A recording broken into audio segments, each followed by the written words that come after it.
മൻമോഹൻ സിംഗിന്റെ കാലഘട്ടം കഴിഞ്ഞപ്പോൾ ഇന്ത്യ എത്രാമത്തെ നിലയിലായിരുന്നു, അതായത് സാമ്പത്തികമായിട്ട് ഇന്ത്യ എത്രയിലായിരുന്നു? എന്നാൽ ഇപ്പോഴത്തെ കണക്ക് വെച്ച് നോക്കുമ്പോൾ ഇന്ത്യ ഏറെ കുതിച്ചിട്ടില്ലേ? അപ്പൊ ഈ ഒരു മുന്നേറ്റം നടന്നിട്ടില്ല എന്ന് പറയുന്നവര് എന്തിന്റെ അടിസ്ഥാനത്തിലാണ് ഈ മുന്നേറ്റം നടന്നിട്ടില്ല എന്ന് പറയുന്നത്? ഇതിന് നമുക്ക് വളരെ സിമ്പിൾ ആയിട്ട് എക്സാമ്പിൾ പറയാം. ഇപ്പൊ മൻമോഹൻ സിംഗ് പോകുന്ന സമയത്ത് 2000 നമുക്ക് 2000 ഒരു 14 നമ്മുടെ നരേന്ദ്രമോദി 2004 to 14 2014 to 2024 നമുക്കൊരു കമ്പാരിസൺ ജസ്റ്റ് ഒരു മിനിറ്റിൽ നമുക്ക് കമ്പയർ ചെയ്ത് നോക്കിയാൽ സിമ്പിൾ ആയിട്ട് പറയുകയാണെങ്കിൽ 10 കൊല്ലം ഇതും 10 കൊല്ലം ഇതും 10 കൊല്ലം. മൻമോഹന്റെ സമയത്ത് ഇൻഫ്ലേഷൻ ഹൈ ആയിരുന്നു, വിലക്കയറ്റം കൂടുതലായിരുന്നു. പിന്നെ അതുപോലെ തന്നെ ഈ ഇൻഫ്രാസ്ട്രക്ചർ വളരെ കുറവായിരുന്നു. പിന്നെ ഈ പറയുന്ന പോലെ നമ്മുടെ ഫിസിക്കൽ ഡെഫിസിറ്റ് എന്ന് വെച്ചാല് നമ്മളിപ്പോ ഒരു ആവശ്യത്തിന് എന്താ പറയുക, അല്ലെങ്കിൽ നമ്മളൊരു ക്യാപിറ്റൽ എക്സ്പെൻഡിച്ചർ എന്ന് പറഞ്ഞാൽ നമ്മളൊരു ജനത്തിന് ഗുണകരമായ പല കാര്യങ്ങളും ചെയ്യാൻ വേണ്ടി നമ്മൾ വിനിയോഗിക്കുന്ന പൈസ വളരെ കുറവായിരുന്നു. ബാങ്കുകളുടെ കിട്ടാക്കടം വളരെ കൂടുതലായിരുന്നു. നമ്മൾ ഈ അതൊക്കെ ചെയ്തത് ഈ മോഡിയുടെ കാലഘട്ടത്തിലല്ല. ഇത് ആൾക്കാരും അറിയില്ല. ഇതൊക്കെ വേറെ കാലഘട്ടം വേറെ, ഇതൊക്കെ പഴയ മുന്നേ ചെയ്ത കാര്യങ്ങളാണ്. അപ്പം ബാങ്കുകൾ കിട്ടാക്കടം കൂടുതലായിരുന്നു, ഇൻഫ്രാസ്ട്രക്ചറിന്റെ കാര്യങ്ങൾ പറഞ്ഞു. അപ്പൊ ഇങ്ങനെ നമ്മൾ ആളുകളുടെ പോവർട്ടി ഇൻഡെക്സ് എടുത്ത് നോക്കിയാൽ എത്ര ആളുകൾ ദാരിദ്ര്യത്തിലാണെന്നുള്ളതും പട്ടിണിയിലാണെന്നുള്ളതും അത് മാറ്റി നോക്കിയാൽ എന്ന് വെച്ചാൽ നമ്മളിപ്പം പിന്നെ ആളുകളുടെ വരുമാനം കൂടിയോ കുറഞ്ഞോ എന്നുള്ളത്. പിന്നെ അപ്പം നമ്മൾ ആളുകളുടെ വരുമാനം പറഞ്ഞു, പിന്നെ ഈ പറഞ്ഞ പോലെ GDP-യുടെ കാര്യങ്ങൾ, പിന്നെ ഈ പറഞ്ഞ പോലെ വിലക്കയറ്റം, പിന്നെ ഇൻഫ്രാസ്ട്രക്ചർ, ഇതെല്ലാം എടുത്തു നോക്കി കഴിഞ്ഞാൽ ഈ 10 കൊല്ലത്തേക്ക് ഭയങ്കരമായ മാറ്റമുള്ളത് എല്ലാ രീതിയിലും. അപ്പൊ എല്ലാ രീതിയിലും ഈ പറഞ്ഞപ്പം നമ്മുടെ എയർപോർട്ട്സ് ആണെങ്കിലും പോർട്ടുകളാണെങ്കിലും ഈ പറയുന്ന റോഡുകൾ ആക്ച്വലി അത്യാവശ്യം നല്ലൊരു വികസനം ഉണ്ടായത് വാജ്പേയിയുടെ കാലഘട്ടത്തിലാണ്. എനിക്ക് തോന്നുന്നത് ഏകദേശം കറക്റ്റ് ഓർമ്മയില്ല, 22,000 സംതിങ് 30,000 അണ്ടറിലായിരുന്നു ഈ പറയുന്ന പോലെ ആയത്. അതുപോലെ തന്നെ ബാങ്കുകളുടെ കിട്ടാക്കണം വാജ്പേയി കുറച്ചിട്ടാണ് മൻമോഹൻ സിംഗിന് കൊടുത്തത്. മൻമോഹൻ സിംഗ് അത് കൂട്ടി, അത് 20% ആക്കിയെന്നാണ് എൻ്റെ ഇത് റഫായി നമ്മൾ ഓർമ്മയിൽ എടുത്ത് പറയുന്നതാണ്. ഏകദേശം കൃത്യം തന്നെയാണ്, പല സ്ഥലത്തും സംസാരിച്ചുകൊണ്ട് ഏകദേശം ഇത് കാണാതെ അറിയാം. ഏകദേശം 20% 8% 9% കണ്ട വാജ്പേയി ആക്കിയത്. അത് 20% ഇവരിത് കിട്ടാക്കടം കൂട്ടിക്കൊടുത്തു, ഇത് പിന്നെ ഈ പറഞ്ഞ വിലക്കയറ്റം കൂട്ടി. അപ്പം എന്ത് വെച്ച് നോക്കിയാലും ഒരു മനുഷ്യൻ ദൈനംദിന ജീവിതത്തിൽ ഇടപഴകുന്ന അല്ലെങ്കിൽ അവന്റെ ബാധിക്കുന്ന ഒരു 10 കാര്യം എടുത്തു നോക്കിയാൽ ഈ 10ലും BJP തന്നെ ആരെ മുന്നിൽ നമുക്ക് തർക്കിക്കാൻ പറ്റുന്നത്. സ്റ്റാറ്റിസ്റ്റിക്സ് എടുക്കാം. അതായത് ചുമ്മാ ഒരാൾ വന്നിട്ട് എന്ത് ചെയ്തു എന്ന് ചോദിച്ചാൽ നമ്മളിപ്പോ ഒരാൾ തർക്കിക്കുമ്പോൾ നമ്മള് ഡാറ്റ എടുത്ത് തർക്കിച്ചു കഴിഞ്ഞാൽ ഒരാൾക്ക് പോലും പറയാൻ പറ്റില്ല. പക്ഷെ ഇത് ഇവർക്ക് നോക്കാൻ അറിയാൻ പാടില്ലാത്തോണ്ടല്ല, ഇവർക്ക് അംഗീകരിക്കാൻ ഒരു ഉപബോധ മനസ്സില്ലാത്തോണ്ടല്ലേ. ഭയങ്കര ബയാസ്ഡാ. അത് എന്തോ എന്താ പറയാ, ഭയങ്കരമായി ആളുകൾക്ക് അത്രയും നമ്മൾ ഈ അപ്പം ഇന്നിപ്പോ മമതാ ബാനർജി അറിയില്ല, ഞാൻ രാജിവെക്കൂല, തോൽവി അംഗീകരിക്കൂല, അതുപോലത്തെ ഒരു പ്രശ്നം. തോൽവി ശരിക്കും പറഞ്ഞാൽ തോറ്റെന്ന് മനസ്സിലാക്കിക്കാനാണ് പാടെന്ന് പറഞ്ഞ അവസ്ഥ പോലെയായി ഇപ്പൊ മമതാ ബാനർജിയുടെ കാര്യം. ഒരു എന്താ പറയാ, എനിക്കൊന്ന് കുറെ ആളുകള് നമ്മളിങ്ങനെ പറയും, കുറെ ആളുകൾ ഈ കോൺഗ്രസിന് പല എന്താ പറയാ എന്തോ ഒരു പ്രശ്നം, എന്താ പറയാ തോറ്റ് കോൺഗ്രസ്സുകാർ മോശം. ഇപ്പം നമ്മുടെ നാട്ടിൽ ഇപ്പോഴും ഏകദേശം കോൺഗ്രസ്സുകാരിലൊരു ഏകദേശം 30% വോട്ട് കോൺഗ്രസിന് ഇപ്പൊ ഉണ്ടല്ലോ, 42. പക്ഷെ നമ്മൾ പ്രബുദ്ധ കേരളത്തില് 42% ആൾക്കാർ ഇപ്പോഴും വിശ്വസിക്കാൻ രാഹുൽ ഗാന്ധി പ്രധാനമന്ത്രി ആവുന്നോ? രാഹുൽ ഗാന്ധിയാണ് അതിപ്പോഴും വിശ്വസിക്കുന്ന ആൾക്കാരുണ്ട്. ഒരു ചോയ്സ് ഇല്ല അവർക്ക്. കോൺഗ്രസ് അധികാരത്തിൽ വരുവാണ് രാഹുൽ ഗാന്ധിയാണ്. അത്രയും എഡ്യൂക്കേറ്റഡ് ആയിട്ടുള്ള മനുഷ്യനാണ്, അത്രയും ഹാർഡ് വർക്കിംഗ് ചെയ്യുന്നുണ്ട്. ഈ വോട്ട് ഷോയിലേക്ക് എടുത്തു പറഞ്ഞപ്പോഴത്തേക്കും അദ്ദേഹത്തിന്റെ ആ ഒരു മാസ്റ്റർ പ്ലാൻ അത് ഭയങ്കര വലുതാന്നൊക്കെയാണ് പറയുന്നത്. ആക്ച്വലി ഈ വോട്ട് ഷോരി അതിൽ എന്ത് സത്യാവസ്ഥയുള്ളത്? EVM മെഷീൻസ് EVM വെച്ചിട്ടാണ് പറയുന്നത്. EVM ഒരിക്കലും 2-3 ന്യായങ്ങൾ എന്താന്ന് വെച്ചാൽ ഈ പറഞ്ഞ എന്തുകൊണ്ടാണ് വേറെ രാജ്യങ്ങളിൽ EVM ഉപയോഗിക്കാത്തത്, ഇന്ത്യയിൽ മാത്രം ഉപയോഗിക്കുന്നത് എന്നുള്ളത്. ആക്ച്വലി EVM കൊണ്ടുവന്നത് BJP സർക്കാരല്ല. പിന്നെ പല രാജ്യങ്ങളിൽ അവരുടെ പല രീതി. ഇന്ത്യയിൽ ഉപയോഗിക്കുന്ന EVM ഒരിക്കലും നമുക്കത് കോടതി തന്നെ ഇവരോട് സമയം കൊടുത്തതാണ്, നിങ്ങൾ ഈ സെയിം EVM അല്ലാതെ പല ആളുകൾ വേറെ എന്തോ ഒരു സാധനം എടുത്തിട്ട് ഇത് ഹാക്ക് ചെയ്തപ്പോ എന്തെങ്കിലുമൊക്കെ ഓപ്ഷൻ ഉണ്ടാവും.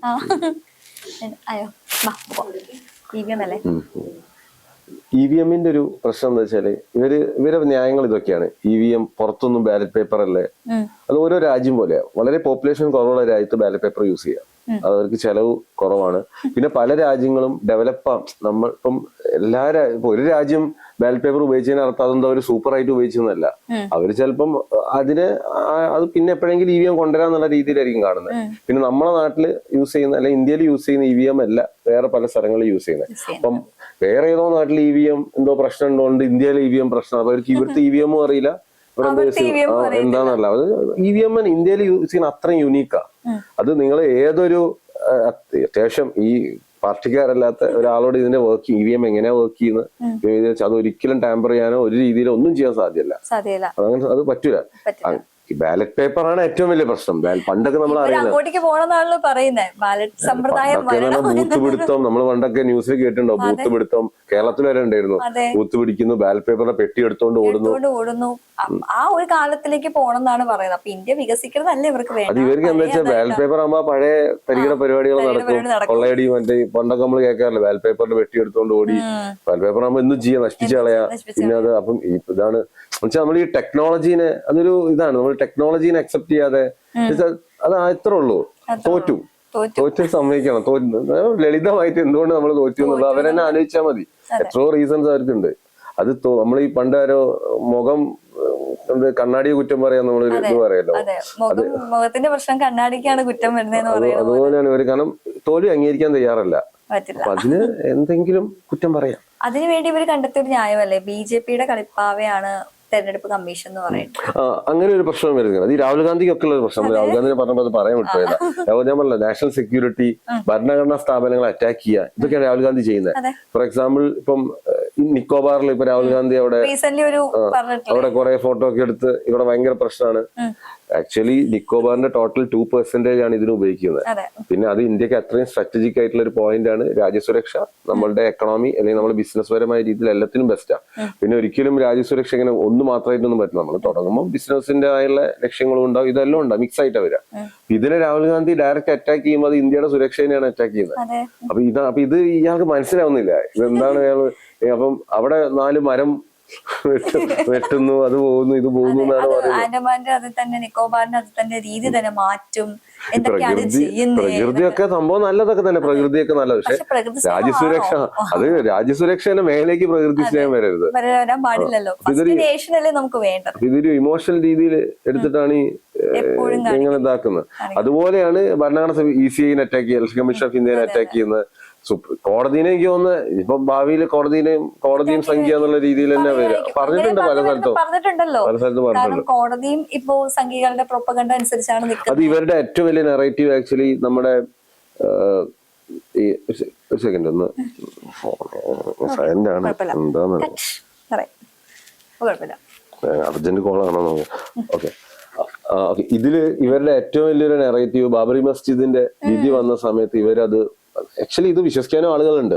മാക്സിമം അവർ ഈ പ്രൊപ്പഗണ്ട പരത്തിയിട്ടുണ്ട്. നിങ്ങൾ ആ വിധി എടുത്ത് വായിച്ചു നോക്കിയാൽ തെളിവുകൾ വെച്ചിട്ടാണ്, എന്നുവെച്ചാൽ ഒരു വസ്തു തർക്ക കേസ് എങ്ങനെയാണോ, നമ്മളെ നാട്ടിലൊക്കെ വസ്തു തർക്ക കേസ് ഉണ്ടാവും, എങ്ങനെയാണോ ഒരു കോടതി നോക്കുന്നത്, ഇതുപോലെ വ്യക്തമായും തെളിവുകൾ വെച്ചും അതിന് തെളിവുകൾ എടുത്തിട്ടുണ്ട്. ആർക്കിയോളജി ഡിപ്പാർട്ട്മെന്റ് കാര്യങ്ങൾ എടുത്തിട്ടുണ്ട്. ഒരു സിവിൽ വസ്തു കേസ് എങ്ങനെയാണോ നോക്കുക അതിന്റെ രീതി 2 പാർട്ടിക്കാരോടും തെളിവുകൾ കൊണ്ടുവരാൻ പറഞ്ഞിട്ടുണ്ട്. പിന്നെ അതിന് പുറമെ മാനുസ്ക്രിപ്റ്റ്സ്, പഴയ എഴുത്തുകൾ, പിന്നെ പഴയ ആളുകളുടെ ബയോഗ്രഫി, ഇതെല്ലാം എടുത്തിട്ട് വളരെ വ്യക്തമായിട്ട് കൃത്യമായിട്ടാണ് കോടതി വിധിച്ചത്.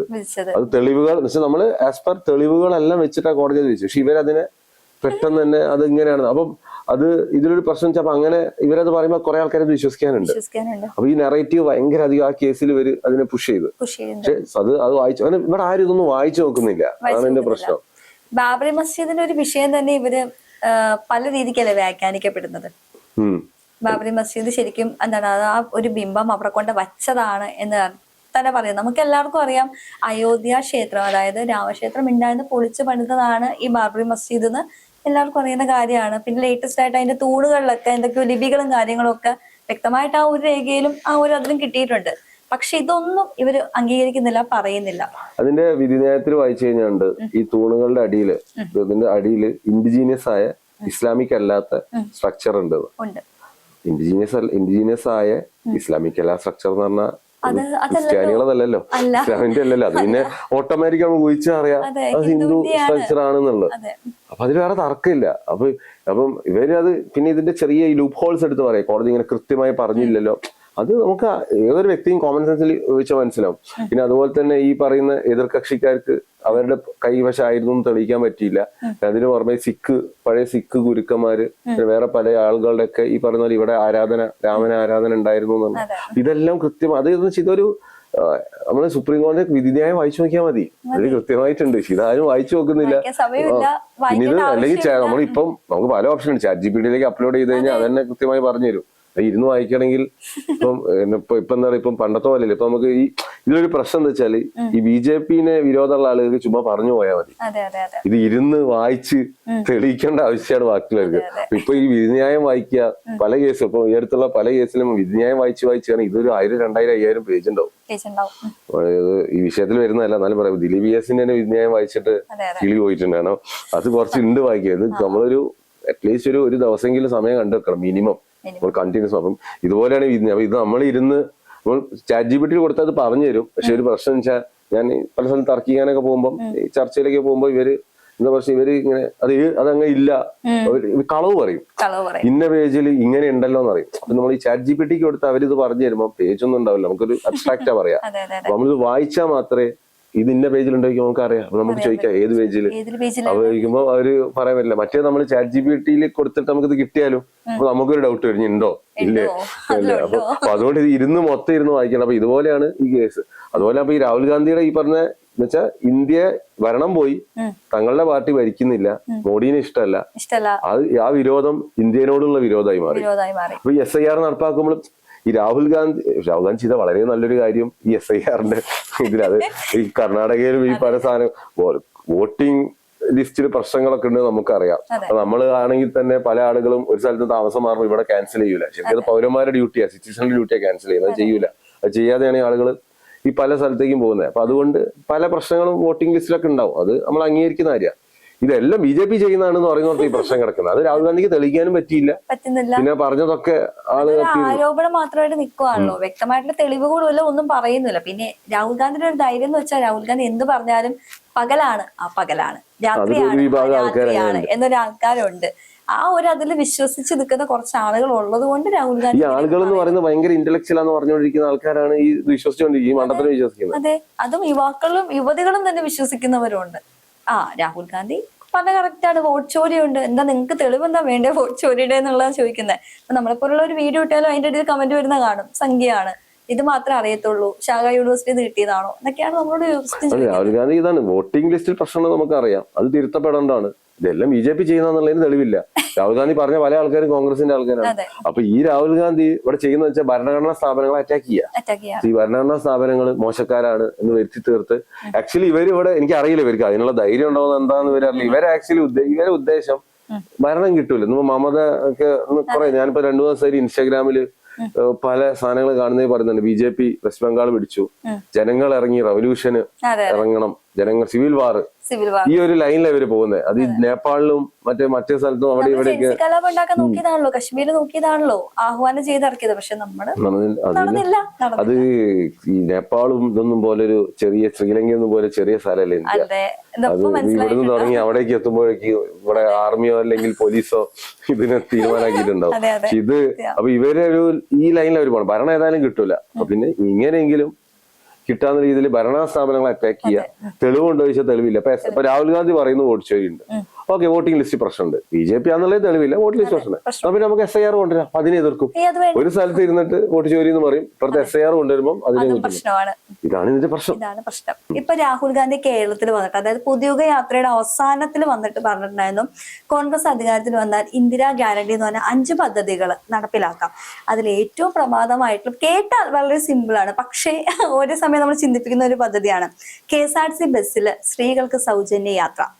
പിന്നെ 2ാമത്തെ പദ്ധതി, യുവാക്കൾക്ക് 5 ലക്ഷം രൂപ പലിശരഹിത വായ്പ കൊടുക്കുമെന്ന് പറഞ്ഞു. ഇതെല്ലാം ശരിക്കും ഒരു പോസിബിലിറ്റി ആണോ? ഈ കോൺഗ്രസ് ഭരിക്കുന്ന സംസ്ഥാനങ്ങളാണ് ഹിമാചല്, പിന്നെ രാജസ്ഥാന്, പിന്നെ തെലങ്കാന, എനിക്ക് അവിടെ എന്തോ ഒരു കൊലീഷൻ, കർണാടകയില്, ഹിമാചലില്, പിന്നെ അവിടെ ഒരു കൊലീഷൻ എന്തോ സംശയമുണ്ട്, അവിടെ എവിടെയോ ഒന്നുണ്ട്. ഈ 3 സ്ഥലത്തും കോൺഗ്രസ് ശമ്പളം പോലും കൊടുത്തിട്ടില്ല. അവിടെ പ്രതിഷേധങ്ങൾ നടന്നുകൊണ്ടിരിക്കുക. ഹിമാചലിലും കർണാടകയിലും. ന്യൂസ് എടുത്ത് ചുമ്മാ എടുത്ത് ഗൂഗിൾ സെർച്ച് ചെയ്ത് കർണാടക ഗവൺമെന്റ് ജോലിക്കാർക്ക് കിട്ടും. ഗവൺമെന്റ് ജോലിക്കാർക്ക് ഇപ്പോൾ ശമ്പളം കൊടുത്തിട്ടില്ല, പെൻഡിങ്ങാ. പിണറായി എന്തൊക്കെ പറഞ്ഞാലും ഇവിടെ ഗവൺമെന്റ് ജോലിക്കാർക്ക് ശമ്പളം കൊടുത്തിട്ടുണ്ട്. 1-2 ദിവസം ഡിലേ ആക്കിയെന്നല്ലാതെ ശമ്പളം കൊടുത്തിട്ടുണ്ട്.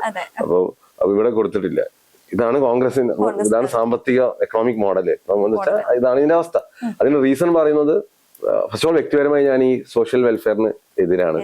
ഞാൻ എന്റെ ഒരു ചിന്താഗതി വേറെയാണ്. എന്താണ് കാരണം കൂടി ഒന്ന് വ്യക്തമാക്കും. അതായത് മൊത്തത്തില് സോഷ്യൽ ഇങ്ങനെയൊക്കെ കൊടുത്തു കഴിഞ്ഞാൽ നമ്മുടെ ഇവിടെയുള്ളവർക്ക് കുറച്ച് പ്രശ്നം ഉണ്ടാവുമല്ലോ. അതായത് സോഷ്യൽ വെൽഫെയർ ആകാം, പക്ഷെ ഇങ്ങനെയൊക്കെ കൊടുക്കുമ്പോൾ ഇപ്പോ ഒരു ഭാഗം തകർന്നു പോകുമല്ലേ. ഇതിനെന്താ വെച്ചാല് സത്യത്തിൽ ഇത് ഈ സോഷ്യൽ വെൽഫെയർ സ്കീം BJP ചെയ്താലും എല്ലാ പാർട്ടിക്കാരും ചെയ്യുന്നുണ്ട്. ഒരു മത്സരം പോലെയാണ് ഇപ്പൊ ഇന്ത്യയിൽ നടക്കുന്നത്. ഇന്ത്യ ഒരു സത്യത്തിൽ നമ്മളൊക്കെ കമ്മ്യൂണിസ്റ്റ് അല്ല, സോഷ്യലിസ്റ്റ് അല്ല എന്ന് പറഞ്ഞാൽ നമ്മൾ എല്ലാവരും ഉള്ളിലൊരു സോഷ്യലിസ്റ്റ് ഒരു കമ്മ്യൂണിസ്റ്റുകാരുണ്ട്. അത് പല സിനിമകളിലൂടെയും കേരളത്തിലാണെങ്കിലും പുറത്താണെങ്കിലും അത് ഇങ്ങനെ വന്നതാ. അതൊരു നമ്മളൊരു പ്രത്യേക ലെവലിൽ എത്തുന്നവരെ നമ്മളൊരു കമ്മ്യൂണിസ്റ്റ് ചിന്താഗതി ആയിരിക്കും. നമ്മളൊരു ലെവല് കഴിഞ്ഞ് സാമ്പത്തികമായിട്ട് വരുമ്പോൾ അത് പോകും. അതങ്ങനെയാ. കാരണം നമുക്കത് പിന്നെ നമ്മൾ ലോകത്തെ കാണുന്ന വേറെ രീതിയിലാണ്, നമ്മളതൊരു വേറെ രീതിയിൽ എടുക്കാം. അപ്പം ഇവിടെ ഒരു പ്രശ്നം എന്താ കിടക്കുന്ന വെച്ചാൽ ഈ പറയുന്ന സോഷ്യൽ വെൽഫെയർ. അപ്പൊ ഞാൻ നേരത്തെ പറഞ്ഞു ഹിമാചൽ പ്രദേശിലെ അവിടുത്തെ പ്രശ്നമായിട്ട് അവർ പറയുന്നത് സോഷ്യൽ വെൽഫെയർ സ്കീംസ് കൂടിയിട്ട് പൈസ ഇല്ല. ഇത് ലോകത്തെല്ലാം ഉള്ള ഒരു പ്രശ്നമാണിത്. അപ്പം ഇവിടെ ഇതിന്റെ പ്രശ്നം എന്ന് വെച്ചാൽ ഇപ്പൊ നമ്മള് ഒരു ആളുകൾക്ക് ഇപ്പൊ നമ്മളൊരു 2 ലക്ഷം അല്ലെങ്കിൽ ഒരു 2 കോടി ആളുകൾക്ക് നമ്മളൊരു 2000 രൂപ വെച്ച് കൊടുക്കുകയാണ്. അപ്പം 2 കോടി 2 കോടി ആളുകൾക്ക് അല്ലെങ്കിൽ 1000 രൂപ വെച്ച് കൊടുക്കുകയാണെങ്കിൽ 2 ലക്ഷം അല്ലെങ്കിൽ 2000 കോടി രൂപ നമ്മൾ എടുക്കുന്നു. ഓക്കെ, ഇങ്ങനെ എടുത്തു കഴിഞ്ഞ് ഈ 2000 കോടി നമ്മളൊരു ഇൻഫ്രാസ്ട്രക്ചറിലേക്ക് ചെലവാക്കിയാൽ അതാണ് കൂടുതൽ വരുമാനം നമുക്ക് ഉണ്ടാക്കി തരാം. അതെങ്ങനെയാ വെച്ചാൽ ഓക്കെ നമ്മൾ വിചാരിക്കും ആളുകൾക്ക് നല്ലതല്ലേ, പക്ഷെ അതൊരു വൺ ടൈമാ. ആളുകൾക്ക് ഒരു 2000 രൂപ കൊടുത്ത് 2000 കഴിയും, അത് കഴിഞ്ഞ് മറ്റത് കാലങ്ങളോളം അവിടെ ഉണ്ടാവും. അത് നമുക്ക് ഇൻകം ജനറേറ്റ് ചെയ്ത് തരും. അപ്പൊ ഇങ്ങനെ ഒരു കാര്യമുണ്ട്. പിന്നെ ആളുകൾക്ക് നമ്മളൊരു സാധനം വെറുതെ കൊടുത്തു കഴിഞ്ഞാൽ അത് വെറുതെ കൊടുക്കാൻ ഉദ്ദേശിച്ച് പിന്നെ നമ്മളിതെന്താ പറയുക, ഇത് നമ്മളിപ്പോ ഒറ്റയടിക്ക് ആർക്കും ഒന്നും കൊടുക്കരുതെന്ന് പറയുമ്പോഴും പിന്നെ നമ്മളൊരു കീഴ്വഴക്കുന്ന രീതിയിലൊക്കെ ഇതിന്റെ ഒരു ആചാരം അതാണുള്ള രീതിയിൽ ചെറുതൊക്കെ നമ്മൾ പോട്ടെ നിൽക്കും. ഇപ്പൊ നമ്മളൊരു എന്താ ഈ പറയുന്ന പോലെ എന്തെങ്കിലും ശാരീരിക ബുദ്ധിമുട്ടുള്ള ആളുകള് അല്ലെങ്കിൽ നമ്മളിപ്പോ കയ്യോ കാലോ അങ്ങനെ പ്രശ്നങ്ങളുള്ള ആൾക്കാര് അതൊക്കെ നമ്മൾ തൽക്കാലം ഒക്കെ പോട്ടെ. ഇപ്പൊ നമ്മള് കംപ്ലീറ്റ് ക്യാപിറ്റലിസം പറയുന്നില്ല, തൽക്കാലം അത് പോട്ടെ നിൽക്കാം, തൽക്കാലം അവർക്ക് വേറെ സഹായം അല്ലെങ്കിൽ അത് പോട്ടെ. അതല്ലാതെ നമ്മളൊരു ഇന്ത്യയില് ഭൂരിപക്ഷം അത്യാവശ്യം ആരോഗ്യമുള്ള ജനതയാണ്. ഇവര് അധ്വാനിച്ച് നേടണം. അവർക്കൊരു സമൂഹം ഒരു കോമ്പറ്റീഷനാണ്. ഈ കോമ്പറ്റീഷനിൽ പങ്കെടുത്ത് വിജയിച്ചു വരണം. നമ്മൾ ഈ വെറുതെ കിട്ടുമ്പോൾ നമ്മൾ കിറ്റ് രാഷ്ട്രീയം എന്നൊക്കെ പറയുന്ന പോലെ അത് 2 രീതിയിൽ പ്രശ്നമാണ്. നമ്മൾ ആ കിട്ടുന്ന ഗവൺമെന്റിന്റെ അടിമ പോലെയാവും. നമ്മളത് എക്സ്പെക്ട് ചെയ്യും, നമ്മൾ സ്വയം മെനക്കുള്ളൂ. അപ്പം നമ്മൾ ഗ്ലോബലി ഒക്കെ നോക്കുമ്പോൾ ഈ ആഫ്രിക്കയൊക്കെ നശിച്ചതിന് കാരണം ഈ ചാരിറ്റി എന്ന് വെച്ചാൽ അത് അങ്ങനെയാണ്. അത് പിന്നെ പറഞ്ഞു കഴിഞ്ഞാൽ വിഷയം മാറുന്നോണ്ട് പറയാത്ത. അപ്പൊ എന്തുകൊണ്ട് ആഫ്രിക്കയ്ക്ക് ഈ അവസ്ഥയിൽ ഇതിന് ചാരിറ്റിക്ക് റോൾ ഉണ്ട്. ലോകത്തുള്ള ഏറ്റവും ഒരു ട്രെൻഡായിരുന്നു ഒരു കാലത്ത് ആഫ്രിക്കയിലെ കുട്ടികൾക്ക് പൈസ കൊടുക്കുക. ഇതൊരു ട്രെൻഡായി മാറുമ്പോൾ എല്ലാവരും ഇപ്പൊ ഞാനൊരു നന്മവരാന്ന് പറയണമെങ്കിൽ അത് ചെയ്യുന്നതാണ്. അപ്പം അവിടെ സംഭവിച്ചെന്ന് വെച്ചാൽ ഈ പല ഷിപ്പുകൾക്കും ചില ഏരിയയിലൂടെ പാസ് ചെയ്യാൻ നേരത്ത് ഈ സാധനങ്ങളുടെ എക്സ്പയറി ആവുക, അല്ലെങ്കിൽ അത് ഈ സാധനങ്ങളുടെ മൂല്യത്തിനെക്കാട്ടും ചെലവായിരിക്കും എന്തെങ്കിലും പ്രശ്നം വരുമ്പോൾ ഇതുകൊണ്ട് ആഫ്രിക്കയിൽ ഡംപ് ചെയ്യും. അത് നല്ല അടിപൊളി ആഫ്രിക്ക. അപ്പം പേര് വരിക ഇങ്ങനെ പ്രശ്നം കൊണ്ട് അത് കൊടുത്തുന്നായിരിക്കൂല, നന്മ ചെയ്തെന്നുള്ള രീതിയിലാണ്. അപ്പൊ അവിടുത്തെ തന്നതായ എല്ലാ കാര്യങ്ങളും നശിച്ചു. അവിടെ ടിൻഡ് ഫുഡ് കിട്ടാൻ തുടങ്ങി. അപ്പൊ ആളുകൾ എന്ത് ചെയ്ത് അവിടുത്തെ എല്ലാ പരമ്പരാഗത കാര്യങ്ങളും നശിച്ചുപോയി. പിന്നെ ഇത് പെട്ടെന്ന് ഒരു സമയത്ത് നിന്ന് കഴിഞ്ഞാൽ ആളുകൾക്ക് വേറെ ഓപ്ഷൻ ഇല്ല. ഇതേ ഒരു രീതിയാണ് ഈ പറഞ്ഞ സോഷ്യൽ വെൽഫെയർ കൊടുക്കുക. ഈ വെൽഫെയർ സ്കീമുകൾ വളരെ ബുദ്ധിമുട്ട് അല്ലെങ്കിൽ ഈ സമൂഹത്തിന് പ്രശ്നം ഉണ്ടാക്കുന്ന ഒരു കാര്യമാണ്. അപ്പൊ ആളുകൾ അത് ലോണോ കാര്യങ്ങളൊക്കെ നമ്മള് ബാങ്ക് ലോൺ എടുക്കുന്നു, നമ്മളത് അടക്കി തീർന്നു, അതൊന്നും കുഴപ്പമില്ല, അതൊക്കെ ഒരു സഹായം പോലെ എടുക്കാം. അതല്ലാതെ വെറുതെ ഒരു സംഭവം ചെയ്യുന്നുള്ളത് സോഷ്യൽ വെൽഫെയർ സ്കീം പുറത്ത് US-ലൊക്കെ ഉള്ള ഒരു പ്രശ്നം, ലോകത്തെല്ലായിടത്തുള്ള ഒരു പ്രശ്നമാണ് ഈ സോഷ്യൽ വെൽഫെയർ സ്കീമുകൾ. കാരണം നമുക്ക് ശരിക്കുള്ള കാര്യങ്ങൾ ചെയ്യാൻ പറ്റില്ല.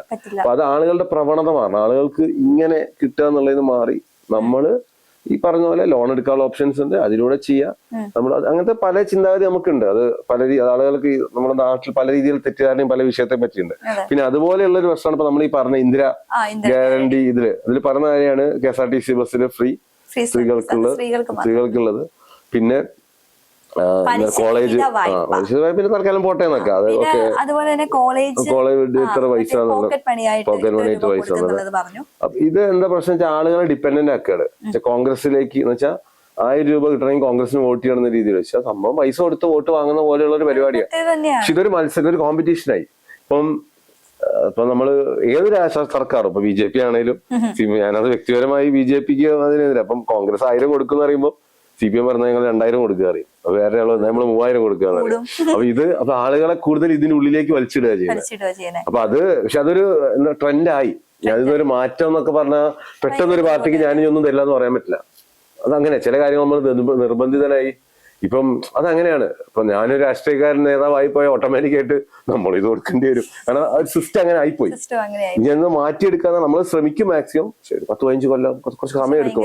ആളുകളുടെ ഒരു അവസ്ഥയും മാറണം. അത് കുറെ ഇന്ദിരാ ഗ്യാരണ്ടി ഒരു പദ്ധതി, അതായത് കർണാടകയിലും ഈ KSRTC ബസ്സിന് ഫ്രീ സർവീസ് കൊടുത്തതല്ലേ, അത് ടെക്നിക്കലി അത് പോസിബിൾ ആയോ, അതായത് സക്സസ് ആയോ? അത് നമ്മൾ അതിന് പൈസ പമ്പ് ചെയ്തോണ്ടിരിക്കും. നമ്മൾ KSRTC ഫ്രീ സർവീസ് കൊടുക്കുകയാണെങ്കിൽ അത് നഷ്ടം ഉണ്ടാക്കുള്ളൂ. ഓൾറെഡി KSRTC നഷ്ടത്തിലാണ്. ഈ ഗവൺമെന്റ്, ഞാനത് ഗവൺമെന്റിൽ മാറി എല്ലാം പ്രൈവറ്റ് ആക്കണം എന്നുള്ള അഭിപ്രായക്കാരനാണ്. ഗവൺമെന്റ് ചെയ്യുമ്പോൾ അത് നഷ്ടത്തിലായിരിക്കും, എന്തായാലും നഷ്ടത്തിലായിരിക്കും. പല പ്രശ്നമുണ്ട്. അത് നമ്മൾ ഈ പറഞ്ഞ പോലെ മാനേജ്മെന്റ് കറക്റ്റ് ആവൂല.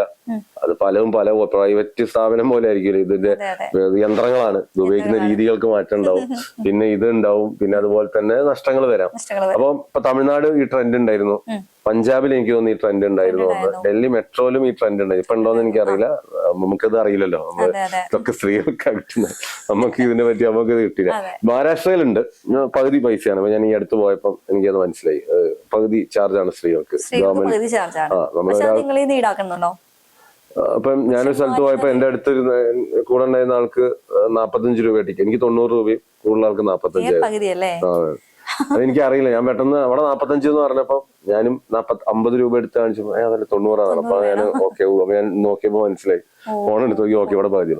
കർണാടകയിൽ ഫ്രീ ആണെന്ന് തോന്നുന്നു, തമിഴ്നാട് ഫ്രീ. തമിഴ്നാട്ടിൽ തന്നെ ഈ മോഡല് ഫെയിൽ ആയതാ. സ്റ്റാലിൻ ഇത് കൊണ്ടുവന്ന് KSRTC നഷ്ടത്തിലായി. ലാസ്റ്റ് അവര് ബസ് ചാർജ് കൂട്ടി. ഈ കൂട്ടുമ്പോ ഓട്ടോമാറ്റിക്കലി ബസ് ചാർജ് ആരെടുത്താ വരുന്നത്?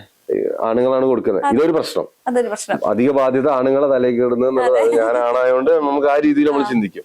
രണ്ടാമത്തെ ഒരു പ്രശ്നം എന്താ വെച്ചാൽ എല്ലാ സ്ത്രീകളും പൈസ ഇല്ലാത്തവരല്ല. പൈസ ഇല്ലാത്തവരുണ്ട്. വേണമെങ്കിൽ ഒരു താൽക്കാലികമായിട്ട് നമ്മൾ ഒറ്റയടിക്ക് നിർത്തണ്ട. നമ്മളൊരു കീഴ്വഴക്കായുള്ള രീതിയിൽ നമ്മളിത് കുറച്ച് ഓക്കെ, ഒരു എന്തെങ്കിലും അല്ലെങ്കിൽ ഒരു എന്താ പറയാ, ഒരു എന്തെങ്കിലും ഒരു വരുമാനോ അല്ലെങ്കിൽ പിന്നെ ഇങ്ങനെ ചെയ്യാം. ഒരു വരുമാനത്തിന്റെ എന്തെങ്കിലും രീതിയിൽ ഒരു സീസൺ ടിക്കറ്റ് പോലെ ഒരു ടീമിന് മാത്രം, അല്ലെങ്കിൽ ഒരു പ്രായം വെച്ചിട്ട് മാത്രം ഫ്രീ സർവീസ് ആക്കുവാന്ന് ഇവിടെ വന്ന് പ്രഖ്യാപിച്ചു. ഭയങ്കര അതൊരു മണ്ടൻ തീരുമാനമാണ്. പക്ഷെ അത് ആളുകൾക്ക് ഭയങ്കര രസമാണ്. അതെ, ഇതിപ്പോ രാഹുൽ ഗാന്ധി വന്ന് പ്രഖ്യാപിച്ചിട്ട് പോയി. ഇതിപ്പോ അവതരിപ്പിക്കാൻ പോകുന്നു, നടപ്പാക്കാൻ പോകുന്നു ഇനി വരുന്ന മുഖ്യമന്ത്രിയാണ്. അവർക്ക് സക്സസ് ആയിട്ട് കൊണ്ടുപോകാൻ പറ്റും തോന്നുന്നുണ്ടോ? പ്രത്യേകിച്ച് കേരളത്തിൽ കേട്ടോ. ഞാൻ സമ്മാനിക്കുന്നത് അവര് നടപ്പാക്കരുത് എന്നാണ്. കാരണം എനിക്ക് ഈ നടപ്പാക്കുന്നതിനോട് താല്പര്യമില്ല. അതിപ്പം നടപ്പാക്കാതെ ഇന്ന ജനങ്ങളെങ്കിലും ഈ ഒരു ചിന്തയിൽ വിടില്ലല്ലോ എന്ന് വിചാരിക്കാം. പിന്നെ ഇവര് നടപ്പാക്കുന്നത് എനിക്ക് തോന്നുന്നില്ല.